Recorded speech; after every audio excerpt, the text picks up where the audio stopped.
Түркменистан Борбордук Азияда жайгашкан түрк тилдүү мамлекет. Халкынын саны 5 миллион. Борбору Ашхабад. 1991 жылдан тартып 2006 жылга чейинки президенти Сапармурат Ниязов. Газдын запасы боюнча дүйнөдө 4-чү орунда турат. Өлкөдө бензин, газ, нан, чай, туз, бекер. Стоп. Чыныры ушундайбы? Türkmenistan'da gaz, свет bekar bolsa, nan, tuz, jol kire bekar bolsa, alar sigaret tartıp jindibi. Жок, Абдулла байке, андай эмес. Мен азыр айтып беремин. Бул өлкөдө эң популярдуу ырчы, сүйүктүү саясатчы, мыкты чабандес, эң күчтүү спортчу, архитектор, күчтүү окумуштуу, жөн гана адамдын мыктысы ким дейсиз? Тосуп алыңыздар. Нурлан Мотуев. Тамаша. Түркмөндөрдүн алмашкыс президенти 21-кылымдын гении, гонщик, ырчы, боулер, атлет, рембо, чавандес, каратист, гольфист, жөн гана улуттун жүзү өз өлкөсүн ушунчалык сүйгөндүктөн борборго 20 метрлик өзүнө эстелик тургузган президент Гурбангулы Бердимухамедов. 2006 жыл 21 декабрь Сапармурат Ниязов белгисиз себептен көз жумгандан кийин 2007 жылдын 11 февралында эгемендүү Түркменистандын тарыхында экинчи гана ирет президенттик шайлоо болду. Анда президенттин милдетин аткаруучу мурдагы вице-премьер-министр Гурбангулы Бердимухамедов президент болуп шайланды. Эми карап көрөлү. Эки президент окшош экенби? Эл оозундагы ушактарга карасак, Гурбангулы Бердимухамедов мурдагы президенттин никеси суулуу. Буга далил болуп Бердимухамедовдун карьерасын карасак болот. Айылдагы жөнөкөй тиш доктордон саламаттыкты сактоо министри, андан соң вице-премьер-министр, андан соң президент болуп отурат. Азыр бул өлкөдө болбогондой диктатура орногон. Өлкөдө оппозиция жок. Бир гана оппозиционер бар. Бул жөнүндө шашпай алдыда айтып беребиз. Сөз эркиндиги жок. Адам укугу тебеленген. Гурбангулы Эмилгулиевич жашоодо ар дайым биринчи болгусу келет. Анын аттарга болгон сүйүүсү бардыгына белгилүү.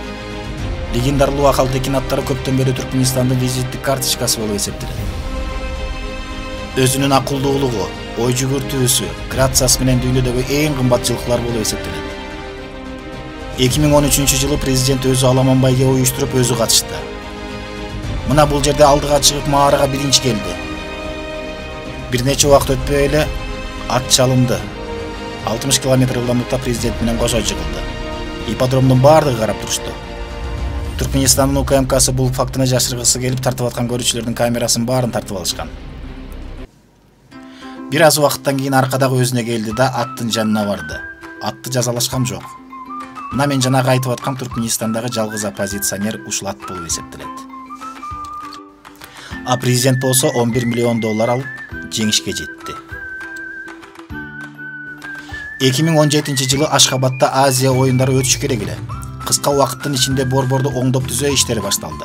Ак мрамордон салынган имараттар биринин артынан бири курулду. Андан сырткары президент Улуттук Азия оюндарына арнап ыр жазды.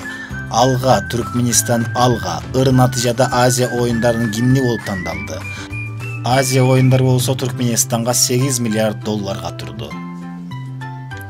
Бул жерде президенттин ырдап жатканын көрсөк болот.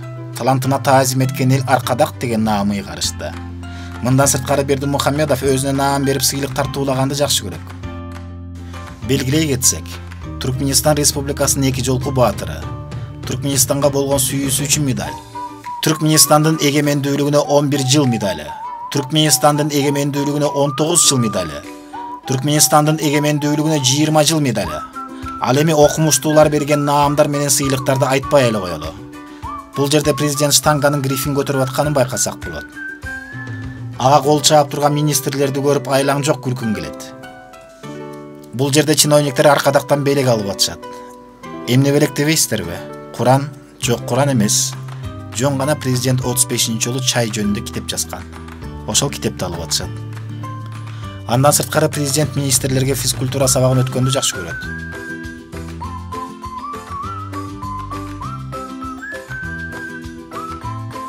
Диктатуранын кесепетинен өлкөдө президентке болгон кошомат чектен ашып кеткен. Буга видеолор күбө. Дагы бир майрамда президент келет деп чоң бир айылдын ачылышын жасашты. Аны ыр, күлкү, шаң менен тосуп алышты. Жергиликтүү базарды тамак ашка толтурушту. Эми президент кеткенден кийинкисин өзүңөр көрүп алгыла. Эми ойлонуп көрөлү. Мамлекет үчүн эмне иштерди жазады? Мамлекет үчүн өткөндө насыбай атканга тыюу салынды. Ашхабадда өңү ак машинеден башка машина айдоого тыюу салынды. Өлкөдөн 40 жашка чейин чыкпоого тыюу салынды. Ушуларды көрүп, өлкөнүн абалы кандай деген суроо туулат. Өлкөнүн абалы шекер, май, ун, жумуртка, тартыш, кээде 2ден ашык нан сатып алууга мүмкүн эмес. Айлык акы убагында төлөнбөйт. Банкоматтарда акча тартыш. Пенсионерлер пенсиясын 6 айга чейин күтүшөт. 2018 жылы 90 жылдан тартып газ, суу, светке берилип келген субсидияны алып салышты. Ун алыш үчүн кээде 1 айга чейин кезекке туруш керек. Эттин килограммы 38 манат же 805 сом. Колбасанын килограммы 37 манат же 784 сом. Тоок эти 21 манат 445 сом. Абдылдап айкем айткан тамеки 70 манат же 1483 сом. Орточо айлык акы 9000 сом. Калктын 60% жумушсуз. 30% Туркияга иштеп кетишкен. Буга эмне себеп болду? Буга себеп бийликтин иш алып баруусу жана акчаны ысырап колдонуусу. Мисалга, 2016 жылы Ашхабадда 4 миллиардтык аэропорт салынган. Жанагы айтып кеткендей, Азия оюндарына 8 миллиард сарпташкан. Каспий деңизинин жээгинде курулган курорт $1 нече миллиард болот. Бирок буга эч ким барып эс ала албайт. Эмнеге дегенде сырттан келген туристтерге жол жабык. Жарандарынын акчасы жетпейт.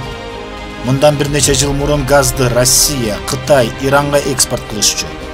Бирок президент менен мамилелери бузулгандан кийин сатылбай турууда. Мына достор, азыркы Түркмөнстандын абалы. Сиздер менен проект Раян болду. Каналга жазылууну унутпайбыз. Комментарий калтырабыз, лайк басабыз. Амандашканча.